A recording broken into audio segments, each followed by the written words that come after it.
ఉదయకాలపు సమయంలో పరిశుద్ధ లేఖనాల్లో నుండి కొన్ని వచనాలను చదువుకుందాము. దయచేసి న్యాయాధిపతుల గ్రంథము 5వ అధ్యాయము 7వ వచనాన్ని చదువుతున్నాను, దయచేసి గమనించండి. న్యాయాధిపతుల గ్రంథము 5వ అధ్యాయము 7వ వచనం. ఇశ్రాయేలీయుల అధిపతులు లేకపోయిరి, దెబోరాను నేను రాకమునుపు, ఇశ్రాయేలులో నేను తల్లిగా ఉండకమునుపు వారు లేకపోయిరి. ప్రభు ఈ వాక్య భాగాన్ని దీవించిన రీతిగా చిన్న ప్రార్థన చేసుకుందాం. మమ్మల్ని మిక్కిలిగా ప్రేమించినటువంటి మా ప్రియ రక్షక మా యేసయ్య, ఈ యొక్క ఉదయకాల సమయంలో ఇంతవరకు ఆరాధన కార్యక్రమం అంతట్లో కూడా మీరే సర్వమహిమ ఘనత పొంది ఉన్నారని నమ్ముచున్నాము నాయన. అలాగే ఈ సమయంలోనైనా వాక్యోపదేశంలోనికి ప్రవేశించి ఉంటుండగా చదవబడిన లేఖన భాగంను మీరు దీవించండి నాయన. నిలువబడిన నేను మట్టివాడను మీ యొక్క సిలువ చాటును మరుగుపరిచి పరిశుద్ధాత్మని యొక్క జ్ఞానము ద్వారా, నడిపింపు ద్వారా మాలో ఉన్న ప్రతి ఒక్కరి హృదయాలతో మీరే మీ యొక్క దివ్యమైనటువంటి సత్యాలను మాకు వినిపింపచేయుదురని యేసుక్రీస్తు వారి అతి శ్రేష్టమైనటువంటి నామములో స్తుతించి వేడుకొనుచున్నాము తండ్రి, ఆమేన్. ప్రభునందు ప్రియులారా, మనం చదువుకున్నటువంటి వచన భాగాలలో మరి ఇశ్రాయేలు యొక్క జనాంగానికి దేవుడు ఆయా సందర్భాలలో కొంతమంది న్యాయాధిపతులను దేవుడు అనుగ్రహించినట్లుగా మనం చూడగలుగుతూ ఉంటున్నాం. అయితే మరి అంతకు మునుపు యెహోషువ కాలములో వారు నడిపించబడ్డారు. అయితే ఈ న్యాయాధిపతులకు యెహోషువకు మధ్య 160 సంవత్సరాల గ్యాప్ ఉంది. అయితే ఈ యొక్క 160 సంవత్సరాల గ్యాప్లో మరి యొక్క తరము రావటము, ఆ వచ్చినటువంటి తరము దేవుని యొక్క భయము లేనటువంటి వారుగా, దేవుని గురించినటువంటి జ్ఞానము లేనటువంటి వారుగా, మరి జీవము కలిగినటువంటి యెహోవాను గురించినటువంటి మరి విధి విధానాలు తెలియనటువంటి వారుగా వారు జీవిస్తూ ఉన్నారు. ఒకవేళ తెలిసినప్పటికీ కూడా ఆ క్రమమైనటువంటి అలవాటుకు వారు మరి అలవాటు పడలేదు. అయితే దేవుడు ఏం చేస్తూ వచ్చాడంటే వీరిని కొంతమంది న్యాయాధిపతులను దేవుడు వారికి నియమించడం జరిగింది. ఇక్కడ 4వ న్యాయాధిపతిగా దెబోరాను మనం చూస్తూ ఉంటున్నాం. అంతకు మునుపు మరి ఒతినియేలు, యెహూదు, మరి సామ్జర్, ఈ రీతిగా 3 న్యాయాధిపతుల తర్వాత 4వ న్యాయాధిపతిగా దెబోరాని ఇక్కడ మనం గమనించగలుగుతూ ఉంటున్నాం. దెబోరా అనేటువంటి మాటకు తేనె అనేటువంటి అర్థము ఉన్నది. హనీ బీ, హనీ అని అనొచ్చు, లేకపోతే హనీ బీ అనొచ్చు. కనుక మరి తేనెకు గుర్తుగా చాలా మంచి ఉదహరించేటువంటి పేరును వారి యొక్క తల్లిదండ్రులు దెబోరాకు పెట్టి ఉంటున్నారు. బహుశా ఆ తల్లిదండ్రులు ఈమె అలాంటి జీవిత విధానాన్ని కలిగి ఉండాలని చెప్పేసి బహుశా తలంచి మరి ఆ పేరు పెట్టి ఉండవచ్చు. మంచి మంచి పేర్లు మనం పిల్లలకు పెడతా ఉంటాం. ఎందుకంటే ఆ పేరులో ఉన్నటువంటి సార్థకత వారి యొక్క జీవితాల్లో ఫలించాలని, దేవుని దీవెనలు వారి మీద కుమరించబడాలని, మరి దేవుని యొక్క ప్రణాళికలో ఆ బిడ్డలు ఎదగాలని చెప్పేసి దైవభక్తి కలిగినటువంటి విశ్వాస కుటుంబాల్లో ఉండేటువంటి బిడ్డలు కొన్ని మంచి పేర్లు వారికి పుట్టినటువంటి పిల్లలకు పెడతా ఉంటారు. అలాగే ఇక్కడ కూడా దెబోరా అనేటువంటి మాటను ఇక్కడ వీరి యొక్క తల్లిదండ్రులు మరి ఉదహరించిన నామకరణం చేసినట్లుగా మనం చూస్తూ ఉంటున్నాం. అయితే 4వ అధ్యాయానికి రండి. 4వ అధ్యాయంలో మొదటి నుంచి చదువుతున్నాను. యెహూదు మరణమైన తర్వాత ఇశ్రాయేలీయులు ఇంకను యెహోవా దృష్టికి దోషులైరి గనుక యెహోవా హసోరులో ఏలు కనాను రాజైన యాబీను చేతికి వారిని అప్పగించెను. అతని సేనాధిపతి అన్యుల హరోషేతులో నివసించిన సిసేరా, అతనికి 900 ఇనుప రథములు ఉండెను. అతడు 20 సంవత్సరములు ఇశ్రాయేలీయులను కఠినమైన బాధ పెట్టగా ఇశ్రాయేలీయులు యెహోవాకు మొర్రపెట్టిరి అని ఇక్కడ మనం చూస్తూ ఉంటున్నాం. అక్కడ జరిగినటువంటి సందర్భం, ఈ యొక్క ఇశ్రాయేలీయులు దేవునికి సరి అయినటువంటి మరి అర్పణతో కూడినటువంటి జీవిత విధానాన్ని వీరు జీవించలేకపోయారు. తద్వారా దేవుడు ఏం చేశాడంటే వీరిని కఠినమైనటువంటి శ్రమలకు గురి చేస్తూ వచ్చాడు. ఆయా సమయాల్లో ఆయా అన్య రాజుల చేతికి అప్పగించేశాడు. ఇక్కడ కూడా మరి సుమారు 20 సంవత్సరాలు రాజు అయినటువంటి యాబీను చేతికి వారిని అప్పగించేశాడు. మరి యెహూదు చనిపోయిన తరువాత మరి ఈ యొక్క దెబోరా ఏర్పాటు చేయబడక మునుపు 20 సంవత్సరాల గ్యాప్ ఉంది. ఆ 20 సంవత్సరాల గ్యాప్లో ఇశ్రాయేలీయులు కఠినమైనటువంటి శ్రమలకు వారు అప్పగించబడ్డారు. దానికి కారణము వారిలో ఉన్నటువంటి అవిధేయత. దేవుని పట్ల వారికి ఆశ లేదు, దేవునిని వెంబడించాలనేటువంటి మనసు లేదు.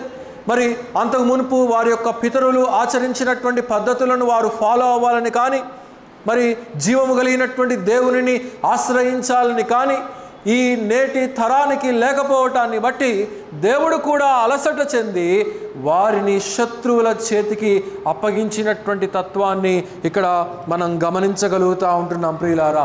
అలాగైతే అలాంటి పరిస్థితుల మధ్య దెబోరాను దేవుడు నియమించి వారికి ఒక న్యాయాధిపతిగా ఉండుటకు, వారి మధ్యలో ఒక ప్రవక్తిగా ఉండుటకు, ప్రవక్తలను మనం అనేక మందిని మనం చూస్తూ ఉంటాం. అలాగే బైబిల్ గ్రంథంలో ప్రవక్తీలు కూడా ఉన్నారు. చెప్తారా సహోదరులు ఎవరన్నా? ప్రవక్తీలు ఎవరెవరు ఉన్నారు?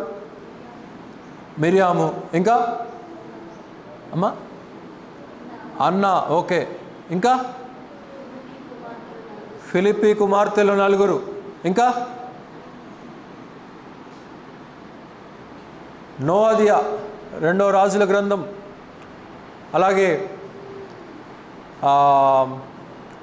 అన్న లూకాసు వార్త 2వ అధ్యాయము, మరి ఫిలిప్పీ కుమార్తెలు అపోస్తల కార్యాల గ్రంథము, మిరియాము నిర్గమకాండం 15వ అధ్యాయము. కనుక ఈ రీతిగా అక్కడక్కడ కొంతమంది ప్రవక్తలు ఉన్నారు. అయితే దేవుడు ఇక్కడ ఈమెను ఏర్పాటు చేసుకున్నాడు. న్యాయాధిపతిగా ఈమె ఉన్నది, ప్రవక్తిగా ఈమె ఉన్నది, ఒక మంచి భార్యగా ఈమె ఉన్నది, ఒక మంచి తల్లిగా ఇశ్రాయేలీయులకు ఉన్నది. మరి ఈమె దేవుని యందు మరి నడిపించబడుతున్నటువంటి ఒక సహోదరిగా మనం ఇక్కడ గమనించగలుగుతూ ఉంటున్నాం ప్రియులారా. ఆమె ఒక స్వచ్ఛమైనటువంటి జీవిత విధానాన్ని కలిగి జీవిస్తూ ఉన్నది. ఆమె పేరులో ఉన్నటువంటి మాధుర్యము ఆమె జీవితంలో నుండి ఆమె కురిపిస్తూ ఉన్నది. తన చుట్టూ ఉన్న వారికి మంచిని పంచిపెడతా ఉన్నది. గనక మరి సహోదరులు, మరి ముఖ్యంగా మీ యొక్క పాత్ర ఇళ్లల్లో మీరు దేవుడు నియమించినటువంటి నియమాన్ని మీరు పాటించాలి.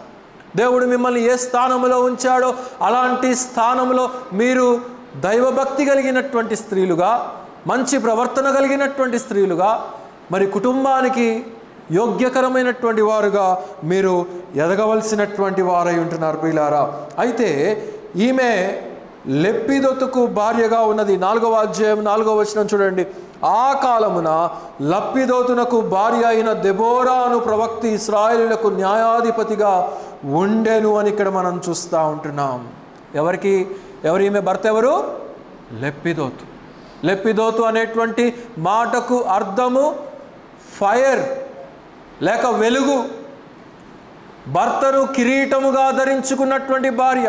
ఈమె ఆల్రెడీ ఒక న్యాయాధిపతిగా ఉన్నది, ఈమె ఆల్రెడీ ఒక ప్రవక్తిగా ఉన్నది. అయినప్పటికీ కూడా దేవుడు ఈమెను మరి భర్త వెలుగులో ఉన్నటువంటి స్త్రీగా దేవుడు ఇక్కడ చూపిస్తూ ఉంటున్నాడు. ఎంతటి పెద్దవారైనా కానీ భర్త సహోదరులకు తలమానికం అనేది మనం ఇక్కడ గమనించాలి ప్రియులారా. ఒకసారి విక్టోరియా మహారాణి అందరికీ తెలుసు కదా, ఆమె వివాహం జరుగుతున్నటువంటి సందర్భంలో చర్చి బిషప్ ఏం చేశాడంటే, వివాహాల సమయంలో ఏం చేస్తాం, ఒకరికొకరు ప్రమాణాలు చేసుకుంటూ ఉంటాం.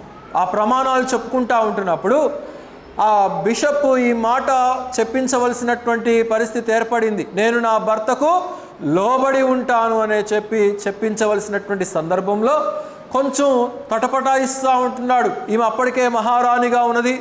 ఈ రాణిగారితోటి ఈ మాటను నేను ఎలా చెప్పించాలి, నా భర్తకు నేను లోబడి ఉంటానని ఏ రీతిగా నేను చెప్పించాలని చెప్పి ఆయన అలా తటపటాయిస్తూ ఉంటున్నప్పుడు రాణికి అర్థమయ్యింది, విక్టోరియాకు అర్థమయ్యి, బిషప్ గారు ఆ మాటను మీరు పలికించండి, నేను చెప్తాను.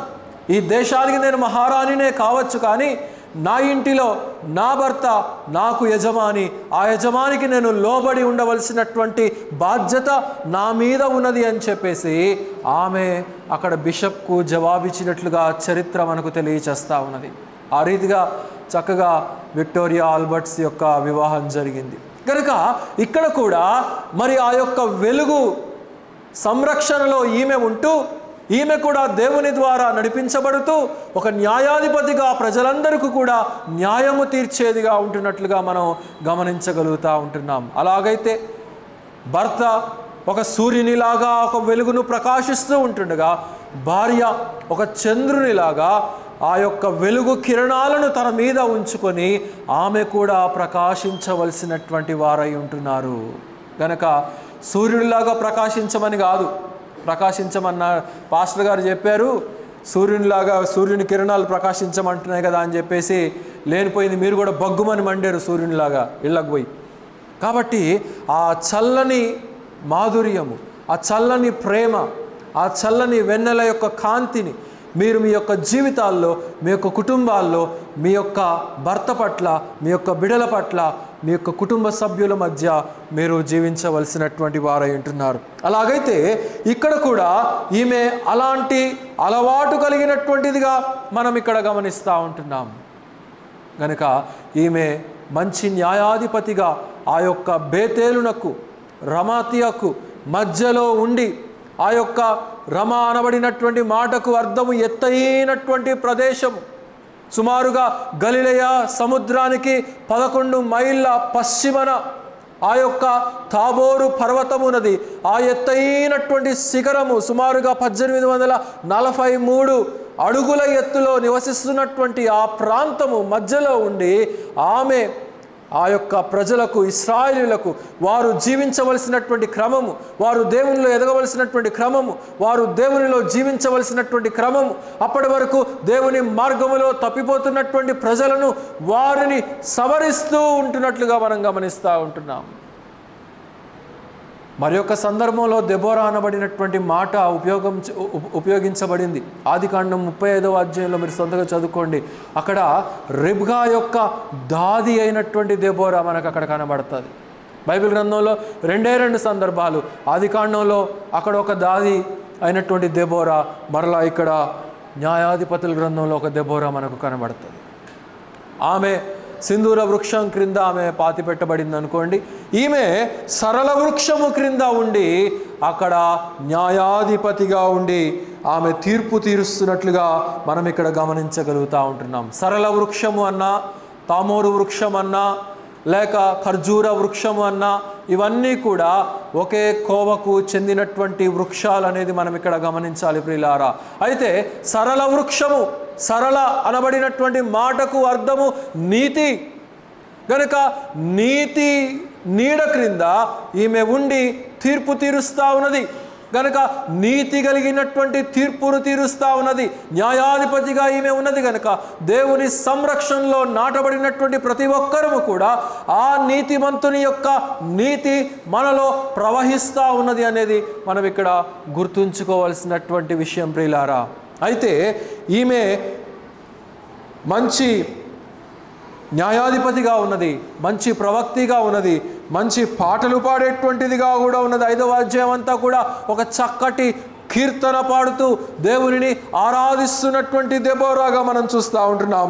అలాగే ఇశ్రాయేలీయులకు తల్లిగా కూడా ఆమె ఉంటున్నట్లుగా మనం చూస్తూ ఉంటున్నాం.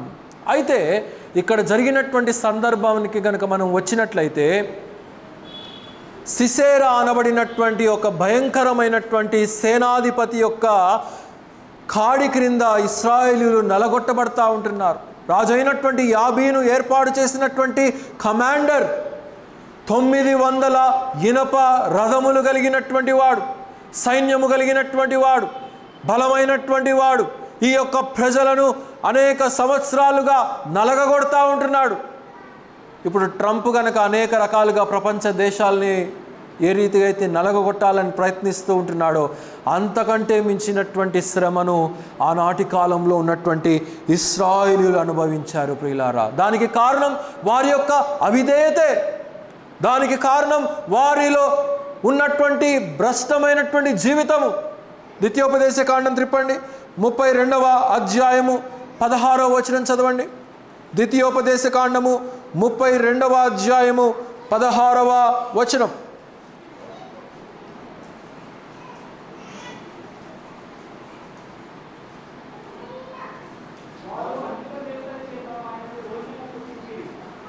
నీ స్వరం అందట్లేదు కన్నా నాకు. వారు అన్యుల దేవతల చేత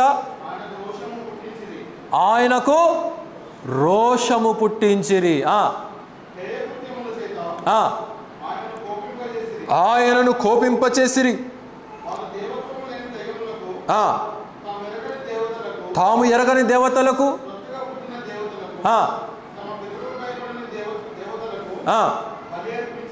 గనుక వీరిలో ఉన్నటువంటి ఆ అవిధేయత కలిగినటువంటి జీవితాన్ని ఇక్కడ మోషే వివరిస్తూ ఉంటున్నాడు.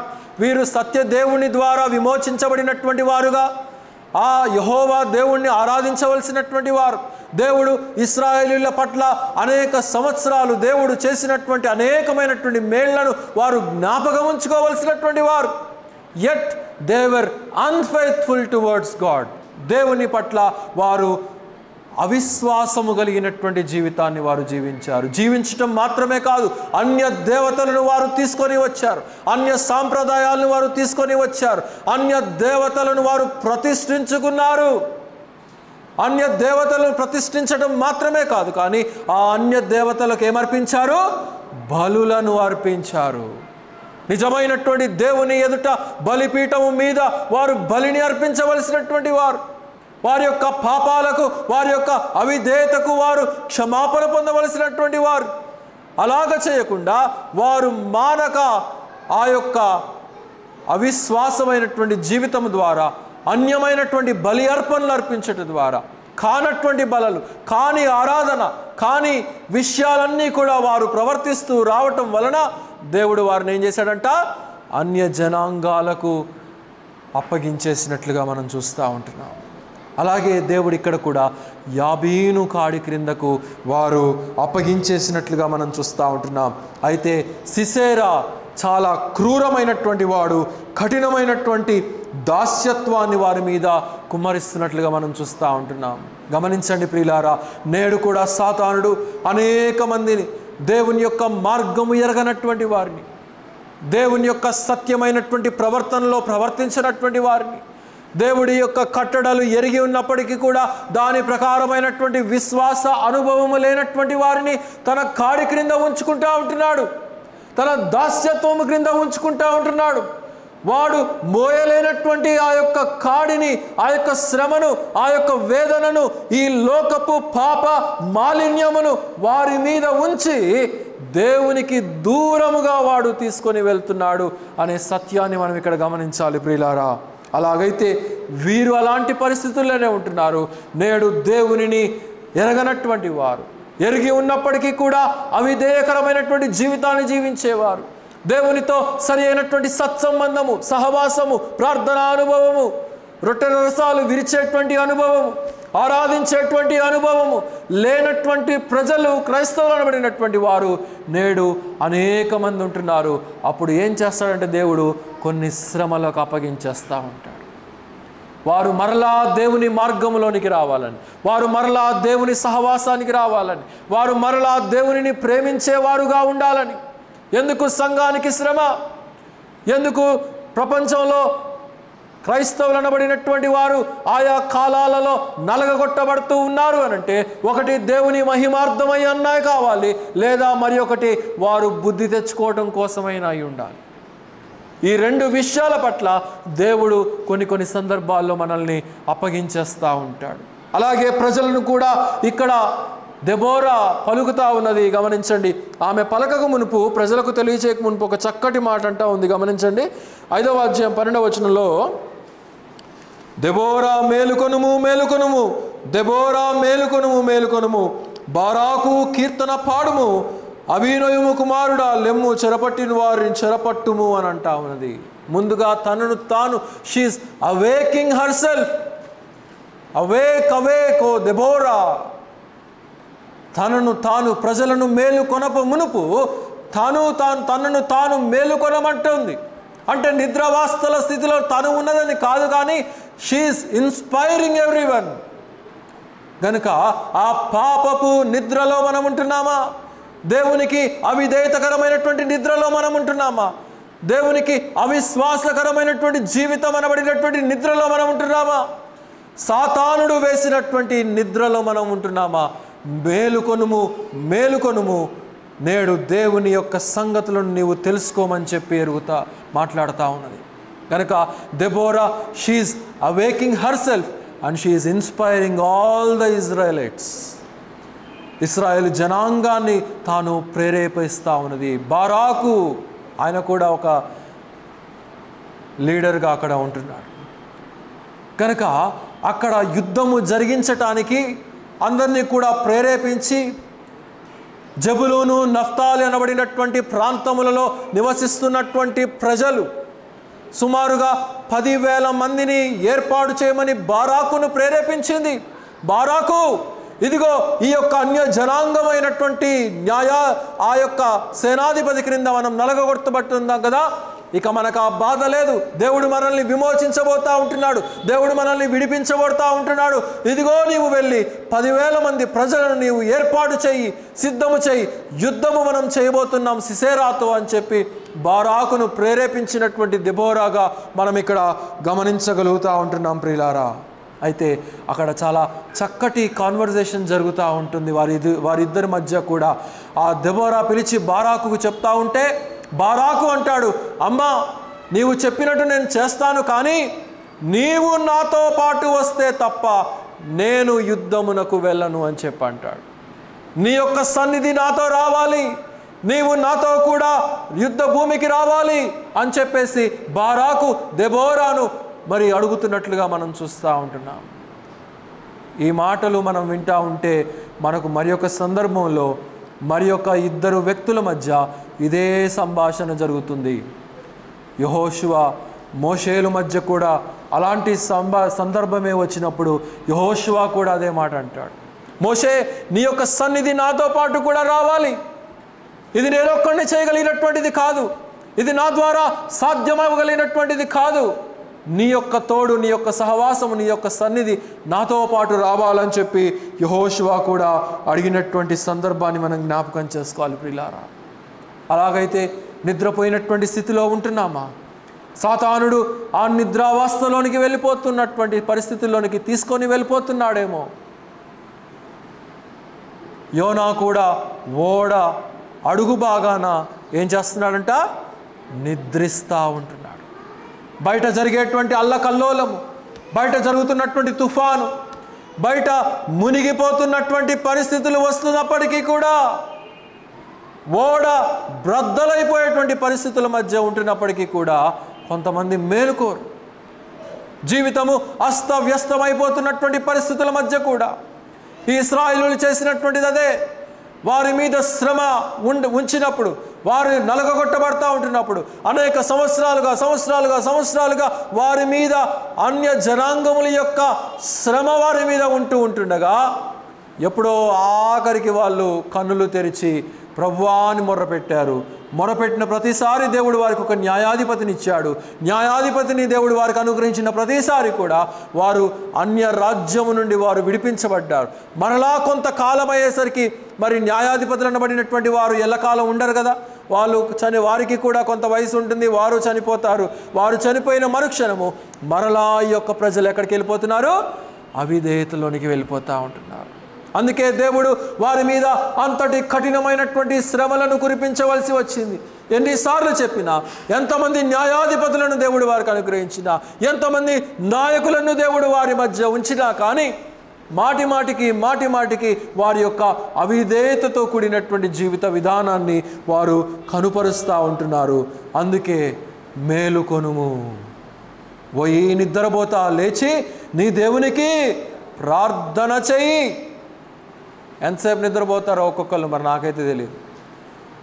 కనీసం ఆదివారం అన్నా పెందలాడే లేచి దేవా వందనాలు, వారమంతా మమ్మల్ని కాపాడావు నాయన, నీ యొక్క సన్నిధికి మేము వెళ్ళాలి, ఆరాధన చెయ్యాలి, నీ యొక్క సన్నిధిలో మేము పాలు పొందాలి, పరిశుద్ధుల యొక్క సహవాసంలో మేము పాలు పొందాలి, అందరము కలిసి నిన్ను ఆరాధించాలి, నిన్ను మహిమపరచాలి అనేది లేదు. Late, everyday late. సండే కూడా ఎప్పుడో లేట్గా లెగిస్తే ఎట్లా? మమ్మీ కాఫీ రెడీ అయిందా, మమ్మీ టిఫిన్ బెడ్ మీదకే తీసుకురా, నేను బెడ్ మీద కూర్చొని తింటా అంటే నేను జనరల్గా చెప్తున్నాను, నాకు ఎవరి గురించి తెలీదు, పిల్లల గురించి. ఎవరైనా ఉంటే అన్న నా గురించే చెప్పాడు అనుకోకండి. కనుక మరి అలాంటి పరిస్థితుల మధ్య మేలుకోవలసినటువంటి అవసరత నేడు ఉన్నది ప్రియులారా. మేలుకొని దేవునిలో వెలగవలసినటువంటి వారై ఉంటున్నారు. లెప్పిదోతు భార్యగా ఈమె ఉంటుండగా తన హృదయము రగిలించబడతా ఉన్నది. మండే హృదయము కలిగినటువంటి దెబోరా తన చుట్టూ ఉన్నటువంటి వారిని మాధుర్యము పంచుతూ, దేవుని వాక్యమును పంచుతూ, దేవుని న్యాయ విధులు పంచుతూ ఆమె ఇతరులను వెలిగించినటువంటి స్త్రీగా మనం చూస్తూ ఉంటున్నాం. ఇతరులను మండించినటువంటి స్త్రీగా మనం చూస్తూ ఉంటున్నాం.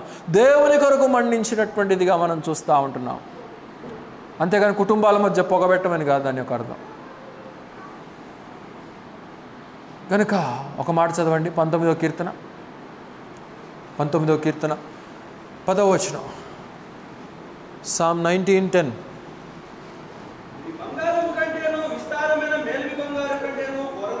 బంగారము కంటెను విస్తారమైన మేలిమి బంగారము కంటెను కోరదగినది, తేనె కంటెను జుంటె తేనె దార కంటెను కూడా మధురమైనటువంటిది. ఏంటది? వాక్యం. తేనె కాదు, తేనె మధురమైందేలే. తేనెలో చాలా రకాలు ఉంటాయి. ముఖ్యంగా ఒక 2 రకాలు అనుకోండి. మన సిటీలో అక్కడక్కడ మనం చూస్తూ ఉంటాం, చెట్లకో లేకపోతే బిల్డింగ్ పైననో కొన్ని తేనె పుట్టలు పెడతా ఉంటాయి. దానికంటే శ్రేష్టమైనటువంటి టేస్ట్ అడవి తేనె. అడవి తేనెల్లో కూడా పుట్ట తేనెలు అనేవి ఉంటాయి. ఆ చీమల యొక్క పుట్టల్లో కూడా కొన్ని సందర్భాల్లో చాలా అరుదుగా అవి తేనె పెడతా ఉంటాయి. ఆ హనీబీ యొక్క పని ఏంటి? పువ్వుల్లో ఉన్నటువంటి మకరందాన్ని సేకరించి ఆ మకరందాన్ని తీసుకొని వెళ్ళి స్టోర్ చేస్తుంది. ఆ యొక్క హనీ కోమ్లో, ఆ యొక్క కోమ్లో అది స్టోర్ చేస్తూ ఉంది. దాని యొక్క ముళ్ళు ఉన్నంత వరకు, ఆ ముళ్ళు విరిగిపోతే అది చనిపోతుందని దానికి తెలుసు. అది ఇక మరలా మాధుర్యాన్ని పంచిపెట్టలేదని దానికి తెలుసు. అది అంతరించిపోతుందని దానికి తెలుసు. అయినప్పటికీ కూడా తేనె తాను తింటుందని తాను ప్రయత్నించదు. తాను మన కోసము, మానవుల కోసం దేవుడు సృష్టించినటువంటి సృష్టిలో ఆ మకరందాన్ని అది సేకరిస్తుంది. ఆ మకరందాన్ని తీసుకొని వెళ్ళి ఎక్కడో అది స్టోర్ చేస్తుంది. అక్కడక్కడ ఆ హనీ కోమ్ మనం చూసినప్పుడు మరి దాన్ని పొగబెట్టో నిప్పు పెట్టో ఏదో రీతిగా వాటిని చంపివేసైనా సరే మనం ఏం చేస్తాము? ఆ శ్రేష్టమైనటువంటి తేనెను తీసుకొని తింటూ ఉంటాం. కొంతమంది రోజుకు 1 స్పూన్ తినేవారు ఉంటారు, కొంతమంది గ్రీన్ టీలో కలుపుకొని తాగేవారు ఉంటారు, కొంతమంది బ్లాక్ కాఫీలో కలుపుకొని తాగేవారు ఉంటారు. కనుక తేనెలో చాలా ఆరోగ్యకరమైనటువంటి విషయాలు ఉన్నాయి కనుక దానిని తీసుకోవడంలో తప్పులేదు. అలాగే ఆత్మీయంగా కూడా వాక్యములో అలాంటి శ్రేష్టత దాగి ఉన్నది. అంతకంటే మించినటువంటి మాధుర్యము దాగి ఉన్నది. ఎందుకంటే అది ఇహ సంబంధమైనటువంటి దానిలో నుండి వచ్చినటువంటిది కాదు, కానీ అది పర సంబంధమైనటువంటి దేవుని యొక్క హృదయంలో నుండి, దేవుని యొక్క ఆలోచనలో నుండి, దేవుని యొక్క మాటలో నుండి, ఆ మాటలో ఉన్నటువంటి శక్తి ద్వారా పలకబడినటువంటి ప్రతి వాక్కు కూడా రక్షించబడినటువంటి మనకు అది గొప్ప దీవెనగా ఉంటుంది ప్రియులారా. అది తేనె కంటే మించినటువంటి అనుభవము, మాధుర్యము. బంగారము మేలిమి బంగారము కంటే కూడా ఈవెన్ 96.1 ఏమో నాకు గుర్తులేదు, 1 96.1 కేడిఎం బంగారం దేన్ని అంటారు? 91.6. కనుక అంతకంటే మించినటువంటి శ్రేష్టమైనటువంటిది దేవుని యొక్క వాక్యం. చదివారా ఈ రోజున? చర్చికి రాకమునుపు బైబిల్ ఇంటికాడ ఓపెన్ చేసి చదువుకున్నారా? చర్చి నుంచి వెళ్ళి అలా షెల్ఫ్లో పెట్టడం, మరలా ఆదివారం వస్తుంది, గబగబా రెడీ అవ్వాలి, దేవుని సన్నిధికి రావాలి. ఈ మధ్యలో ఇక బైబిల్ ఓపెన్ చేసేదే లేదు. కనుక నేర్చుకోండి. దేవుని యొక్క వాక్యము కనీసం ఒక రోజుకైనా కానీ ఫోనుల్లో చదవచ్చు, గూగుల్లో చదవచ్చు, కానీ దేవుని యొక్క ఈ యొక్క శ్రేష్టమైనటువంటి దివ్య గ్రంథం మన చేతులతో ఓపెన్ చేసుకొని చదవటము ద్వారా వచ్చేటువంటి దీవెన, ఆశీర్వాదము అది ఎంతో ఎక్కువైనటువంటి అనుభవం ప్రియులారా. గనక దెబోరా ప్రజలను మేలుకొలుపుతా ఉన్నది, బారాకును మేలుకొలుపుతా ఉన్నది. ప్రజలందరూ సిసేరాతో యుద్ధము చేయటానికి ఆమె యుద్ధ సన్నద్ధము చేస్తున్నట్లుగా ఇక్కడ మనం గమనిస్తూ ఉంటున్నాం. అయితే యుద్ధం ప్రారంభించబడింది. వీరేం చేయకుండానే దేవుడు ఒక గొప్ప అద్భుతాన్ని చేశాడు. అక్కడ 900 ఇనుప రథాలన్నీ కూడా తుత్తునుయులుగా చేయబడ్డాయి. దేవుని యొక్క శక్తి ద్వారా, దేవుని యొక్క కార్యం అక్కడ జరుగుట ద్వారా మరి బారాకు ఏమీ అవిధేయత పడలేదు, అధైర్య పడలేదు.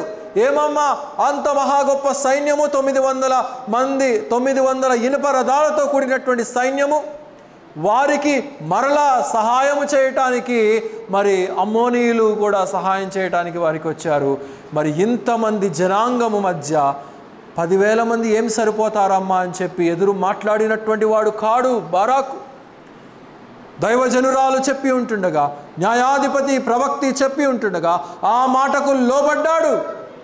లోబడి ప్రజలను సమకూర్చి యుద్ధానికి నడిపించినటువంటి వాడిగా మనం చూస్తూ ఉంటున్నాం. అయితే యుద్ధము ఓడిపోతున్నటువంటి పరిస్థితికి ఏర్పాటు చేయబడింది. ఇశ్రాయేలీయులు గెలుస్తూ ఉంటున్నారు. ఇశ్రాయేలీయుల చెయ్యి పైన ఉన్నది. ఎందుకంటే వీరికి తోడుగా ఎవరున్నారు? దేవుడు తోడుగా ఉన్నాడు. న్యాయాధిపతి అయినటువంటి దెబోరా ప్రార్థించి దేవుని దగ్గర సంగతులు తెలుసుకొని ప్రజలను ఏర్పాటు చేసి యుద్ధముకు సిద్ధము కండి, ఇక మనకి చెర ఉండదు, మనం ఇక విడిపించబడతామని చెప్పి ఆమె ప్రార్థనాపూరితంగా చెప్పినటువంటి మాటను దేవుడు ఆమె ద్వారా ఇశ్రాయేలీయుల యొక్క జనాంగానికి దేవుడు స్థిరపరుస్తూ ఉంటుండగా అన్య సైన్యము ఓడిపోతూ ఉన్నది. 900 ఇనుప రథాలన్నీ కూడా తుత్తునీయులుగా చేయబడ్డాయి. ప్రజలందరూ హతమార్చబడిపోతూ ఉంటున్నారు. ఈ యొక్క కమాండర్, సేనాధిపతిగా ఉన్నటువంటి వీడు అధైర్యపడిపోయి పిరికివాడైపోయి పారిపోయి ఎక్కడో ఒక గుడారము, కానానీయుల యొక్క గుడారము ఒకటి కనబడి ఉంటుండగా వెంటనే ఒక మనిషి తనకు ఎదురైంది, ఒక స్త్రీ, ఆమె పేరు యాయీలు. ఆమె ఎదురై ఉంటుండగా, నా ఏలినవాడా రా, నా గుడారంలో నీవు దాక్కోమని చెప్పి ఆమె చెప్పినప్పుడు ఈమెవరో మన మనిషిలాగానే ఉంది, పద అని చెప్పేసి దాక్కోవటానికి లోపలికి వెళ్ళిపోతాడు. నాకు చాలా దాహంగా ఉంది, నేను ఎంతో దూరం నుంచి పరిగెత్తుకుంటూ వచ్చాను, తాగటానికి నాకు మంచినీళ్ళు ఇవ్వమని చెప్తే, మంచినీళ్ళు ఏంటి, నేను ఇంకొక గ్లాస్ మిల్కే ఇస్తానని చెప్పేసి మంచి పాలు ఆ సిసేరాకు, కమాండర్కు ఇస్తుంది. ఇచ్చిన తర్వాత ఆహారం తింటాడు. తర్వాత పెరుగు ఇస్తుంది. పెరుగు ఇచ్చి మంచి నిద్ర, అలసిపోయి ఉన్నాడు. పరిగెత్తి సైన్యం నుండి తప్పించుకొని, దెబోరా బారాకుల నుండి తప్పించుకొని పరిగెత్తుకొని వచ్చి ఉన్నాడు. కనుక నాకు చాలా నిద్ర వస్తుంది, నువ్వు ఒక పని చేయి, నువ్వు ఇక గుడారం వెలుపల ద్వారం దగ్గర నిల్చొని ఎవరైనా కనుక ఇటు వస్తే, ఎవరైనా ఒక వ్యక్తి ఇటు వచ్చాడా అని నిన్ను కనుక ఆరా తీస్తే నువ్వేం చెప్పాలంటే, ఇక్కడ ఎవరు రాలేదు అని చెప్పేసి నీవు సమాధానం చెప్పంటే చెప్పేసి ఈయన నిద్రలోనికి జారుకొని వెళ్ళిపోతాడు. అలసిపోయి ఉన్నాడు కదా, యుద్ధంలో పరిగెత్తి అలసిపోయి ఉన్నటువంటి సిసేరా దేవుడు చేసినటువంటి మహా గొప్ప అద్భుతం ఏంటంటే, ఒక స్త్రీ యాయీలు యొక్క చేతికి అప్పగించాడు.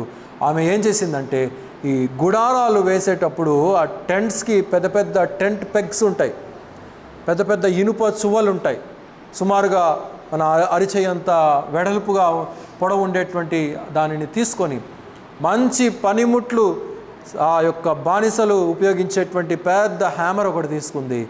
నిద్రలోనికి జారుకున్నటువంటి సిసేరా యొక్క ఖనిత మీద కొడితే, ఈ తలలో కొడితే ఈ తలలో నుండి బయటకు వచ్చేసి, కనుక దేవుడు శత్రువును అప్పగించినటువంటి క్రమాన్ని మనం అక్కడ చూస్తూ ఉంటున్నాం. కనుక దెబోరా ప్రజలకు న్యాయాధిపతిగా ఆమె ఉన్నది. దేవుని ద్వారా ఏర్పాటు చేయబడినటువంటి న్యాయాధిపతిగా ఆమె ఉండి, ఆమెలో ఉన్నటువంటి మాధుర్యమైనటువంటి దేవుని సంగతులను ఇతరులకు తెలియచేస్తూ, వారు దేవుని క్రమంలో ఉండాలని, దేవుని మార్గంలో వారు జీవించాలని, దేవుని యొక్క సత్యంలో వారు ఎదగాలని చెప్పి ఆమె అనేక రకాలైనటువంటి తీర్పులు తీరుస్తూ ఆమె జీవించింది. అంత మాత్రమే కాదు, తన భర్తకు లోబడినటువంటి భార్యగా ఆమె జీవించింది. కుటుంబానికి మాదిరిగా ఆమె జీవించింది. ఇశ్రాయేలులకు ఒక మంచి తల్లిగా ఆమె జీవించినట్లుగా మనం గమనించగలుగుతూ ఉంటున్నాం. అంత మాత్రమే కాదు, ఆమె మంచి ధైర్యము వహించినటువంటి స్త్రీగా మనం చూస్తూ ఉంటున్నాం. శత్రువు ఎదురైనప్పుడు ఆమె భయపడినటువంటిదిగా ఆమె లేదు, కానీ ఆమె ధైర్యము వహించినటువంటిదిగా మనం చూస్తూ ఉంటున్నాం. అందుకే ఇక్కడ ఇంత చక్కటి కీర్తన ఆమె ఈ 5వ అధ్యాయం అంతా కూడా మంచి ఆరాధన ఆమె చేస్తున్నట్లుగా మనం చూస్తూ ఉంటున్నాం. 31వ వచనం చూడండి. యెహోవా నీ శత్రువులందరూ అలాగుననే నశించెదరు, ఆయనను ప్రేమించువారు బలముతో ఉదయించు సూర్యుని వలె ఉందురని పాడిరి. తరువాత దేశము 40 సంవత్సరములు నిమ్మలముగా ఉండెను అని ఇక్కడ మనం చూస్తూ ఉంటున్నాం. గనుక దెబోరా చేసినటువంటి ఆ యొక్క గొప్ప తీర్మానము ద్వారా, ప్రజలను ఆమె వెలిగించుట ద్వారా, మండించుట ద్వారా జరిగినటువంటి గొప్ప అనుభవం ఏంటంటే, శత్రువులందరూ కూడా నశించారు. దేవునిని ప్రేమించేటువంటి వారికి ఏం కలుగుతుందంట? బలముతో ఉదయించు సూర్యుని వలె వారు ఉంటారు. ఉదయించు సూర్యుడు ఎంత ప్రకాశమానంగా ఉదయం వెలుగుతూ ఉంటాడో, ప్రకాశమానముగా ఆ కొండ లోయల్లో నుండి పైకి ఆకాశములోనికి ఏ రీతిగా అయితే ఉద్భవిస్తాడో, అలాగే ప్రతి రక్షించబడిన విశ్వాసికి దేవుడు తోడుగా ఉన్నప్పుడు, ఆయన బలము, ఆయన యొక్క శక్తి, ఆయన యొక్క సహవాసము, ఆయన యొక్క తోడు ఉన్నప్పుడు దేవుడు ప్రతి ఒక్కరికి కూడా గొప్ప దీవెన అనుగ్రహిస్తాడు. 40 సంవత్సరములు నిమ్మలముగా వారు జీవించినట్లుగా మనం చూస్తూ ఉంటున్నాం. మరలా విధేయత పొందారు, మరి ఒక న్యాయాధిపతి వచ్చాడు, తర్వాత వేరే సంగతి అనుకోండి. గనక ప్రస్తుతానికైతే వారు నిమ్మలముగా జీవించారు. మనం కూడా బ్రతుకు దినములన్నీ కూడా నిమ్మలముగా జీవించాలి అని అంటే, ఇందాక మనం పాట పాడుకున్నాం కదా, రుచి చూచి ఎరిగి తిని యెహోవా ఉత్తముడని. కనుక ఎరిగి ఉన్నాము అని చెప్పుకుంటూ ఎరగకుండా జీవించటం కంటే, ఎరిగి ఉన్నామని చెప్పుకుంటూ దాని ప్రకారమైనటువంటి జీవితాన్ని జీవించడం ద్వారా గొప్ప దీవెన, గొప్ప మహిమ దేవుడు మనందరికీ కూడా ఆయన అనుగ్రహించునుగాక. దేవుడి కొద్ది మాటలు మన హృదయాల్లో దేవుడు నిండారులుగా దీవించునుగాక. అందరూ కూడా తలలు వంచండి. ముగింపు ప్రార్థన. భూమి ఆకాశములనందరి సమస్తమును సృజించినటువంటి మా ప్రియ రక్షక, మా యేసయ్య, ఈ యొక్క ఉదయకాల సమయంలో ఇశ్రాయేలీయుల యొక్క జీవిత విధానాన్ని మరి ఒకసారి మా ఎదుటకు తీసుకొని వచ్చారయ్యా, అందుని బట్టి వందనాలు. అయితే ఆయా సమయాల్లో మీరు కొంతమంది నాయకులను, ప్రవక్తలను మీరు నియమించారు. కొన్ని సందర్భాల్లో న్యాయాధిపతులను కూడా మీరు వారికి నియమించినటువంటి రీతిని మేము చూస్తూ ఉంటున్నాం. అయితే న్యాయాధిపతి ఉన్నప్పుడేమో వారు మండించబడ్డారు, మీ మార్గంలో జీవించారు. కొంతకాలం వారు మీలో ఎదిగినట్లుగా కనబడుతూ ఉంటున్నారు. కానీ ఎప్పుడైతే న్యాయాధిపతి చనిపోయారు, కొంతకాలానికి వారు భ్రష్టత్వము కలిగి మరి ఒక తరము రావటం చేత దేవుని మార్గము ఎరగనటువంటి జనాంగముగా మేము చూస్తూ ఉంటున్నాం. ఆ సమయంలో మీరు కఠినత్వాన్ని వహించి వారు అలాగైనా మీ మార్గములోనికి వస్తారనేటువంటి ఉద్దేశంతో అన్య రాజ్యాలకు మీరు కఠినమైనటువంటి శ్రమలకు మీరు అప్పగించి వేశారు. అయితే న్యాయాధిపతుల ద్వారా వారు మీరు ఇచ్చినటువంటి వాక్యపు వెలుగులో మరలా మిమ్మల్ని ఆశ్రయించినటువంటి ప్రజలుగా మేము చూస్తూ ఉంటున్నాం. ఈనాడు కూడా జరుగుతున్నటువంటి పరిస్థితి అదే. దేవుని యొక్క వాక్యము వివరంగా బోధించబడుతూ ఉంటుండగా దాని ప్రకారమైనటువంటి జీవిత విధానాన్ని మేము పాటించాలి. అయితే కొన్నిసార్లు మేము అవిధేయత పడుట ద్వారా, అవిశ్వాసం ద్వారా, సాతానుడు మాకు నిద్రావస్థ కలిగించుట ద్వారా మేము కొన్నిసార్లు మీకు దూరముగా జీవిస్తూ ఉంటున్నాం. రావాల్సినటువంటి మేలులు కోల్పోతూ ఉంటున్నాం. అయితే అలాంటి వారంగా మేము ఉండక మీ యొక్క వాక్యము ద్వారా మేము హెచ్చరించబడుతూ ఉంటుండగానే మమ్మల్ని మేము సవరించుకొని, దెబోరా గనక ఏ రీతిగా అయితే మంచి భార్యగా ఉన్నదో ఆ రీతిగా సహోదరులు వారి కుటుంబాల్లో ఉండగలుగుటకు, భర్తకి ఇవ్వవలసినటువంటి గౌరవాన్ని వారు ఇవ్వగలుగుటకు, కుటుంబాలను సంరక్షించుకోవలసినటువంటి రీతిలో వారు సంరక్షించుకోగలుగుటకు, ఏ రీతిగా వారు నడిపించుకోవాలో ఆ రీతిగా నడిపించుకోగలుగుటకు అట్టి జ్ఞానాన్ని మీరు అనుగ్రహించండి. భర్త వెలుగులో ఎదుగుతూ తాను కూడా కుటుంబానికి ఒక జ్యోతిగా ఉండగలుగుటకు మీ యొక్క సహాయం అనుగ్రహించండి. అంత మాత్రమే కాకుండా రక్షించబడినటువంటి స్త్రీ ఇతరులను కూడా వెలిగించేటువంటి ఒక మంచి వెలుగుగా ఉండగలుగుటకు మీ యొక్క సహాయం అనుగ్రహించమని ప్రార్థన చేయుచున్నాం. సంఘంలో ఉన్న ప్రతి ఒక్కరూ కూడా అలాంటి వాక్యపు వెలుగులో వారు వెలుగుటకు, వారు మండగలుగుటకు, కుటుంబాల సమేతంగా మండగలుగుటకు మీ యొక్క సహాయం అనుగ్రహించమని ప్రార్థన చేయుచున్నాం. ఈ లోకంలో ఉన్నటువంటి తేనె కొంత మాధుర్యాన్ని ఇవ్వగలగదేమో, కానీ అంతకంటే మించినటువంటి వాక్య మాధుర్యము మా హృదయ లోతుల్లో నుండి మీలో ప్రవహించగలుగుటకు అట్టి జ్ఞానాన్ని మాకు ప్రసాదించమని ప్రార్థన చేయుచున్నాం. శత్రువు ఎంతటి బలమైన వాడైనా కావచ్చు, ఎన్ని దినాలుగా మమ్మల్ని వెంటాడినా కానీ బలమైనటువంటి జీవము కలిగినటువంటి దేవుడు మీరు మాకు తోడుగా ఉంటుండగా, మీకు మేము విధేయత చూపించినప్పుడు, మిమ్మల్ని మేము ప్రేమించినప్పుడు, మిమ్మల్ని మేము హత్తుకున్నప్పుడు ఎంతటి బలమైనటువంటి వాడైనా కానీ ఓడించబడవలసిందే. గనక మేము విజయము వైపు నడిపించబడుతూ మీలో ఇంకా గొప్ప సుగుణాలను మేము సంపాదించుకునేటువంటి కృపను మాలో ఉన్న ప్రతి ఒక్కరికి మీరు అనుగ్రహించి మీరే మహిమ పొందండి నాయన. చేరి వచ్చిన సంఘాన్ని నిండారులుగా దీవించండి, బలపరచండి. తిరిగి వారి వారి గృహాలకు వెళ్ళవలసి ఉంటుండగా మీ యొక్క క్షేమంతో నింపమని ప్రార్థన చేయించుంటున్నాం. గుడ్ ఫ్రైడేకు బాప్తిస్మాలు పొందవలసినటువంటి బిడ్డలను కూడా మీరు సిద్ధపరచండి. సాతానుడు వారిని వెనక్కు లాగకుండా వారిని బలముగా వారి జీవితకాలం అంతా కూడా మీలో నాటబడుటకు మీరు సంసిద్ధము చేయమని ప్రార్థన చేయించుంటున్నాం. ఈ వారం అంతా కూడా ప్రకటించబడినటువంటి కార్యక్రమాలన్నింటిలో కూడా మీరు తోడుగా ఉండి మాకు సహాయం అనుగ్రహించండి. యూట్యూబ్ ద్వారా కూడా వీక్షిస్తున్నటువంటి బిడ్డలను మీరు నిండారులుగా దీవించండి, ఆశీర్వదించండి. ఈ మధ్యాహ్న కాలక్షయంలో తిరిగి ప్రియ బిడ్డలందరూ వారి వారి గృహాలకి వెళ్ళుచుంటుండగా మీ యొక్క దీవెన, మీ యొక్క కృపతో చల్లని మేఘాల నీడ క్రింద గృహాలకు మీరు నడిపించుదురని యేసుక్రీస్తు వారి అతి శ్రేష్టమైనటువంటి నామములో స్తుతించి ప్రార్థించి అడిగి వేడుకొనిచున్నాము తండ్రి, ఆమేన్. మన తండ్రి అయినటువంటి దేవుని యొక్క ప్రేమయు, మన ప్రభువును మన రక్షకుడైనటువంటి యేసుక్రీస్తు వారి యొక్క కృపయు, పరిశుద్ధాత్ముని యొక్క అన్యోన్య సహవాసము సన్నిధి సర్వలోకంలో ఉన్నటువంటి పరిశుద్ధులందరితో పాటు మనకును సదాకాలం తోడే నడిపించునుగాక. ఆమేన్. అందరికి వందనాలండి. సెలవు తీసుకుందాం.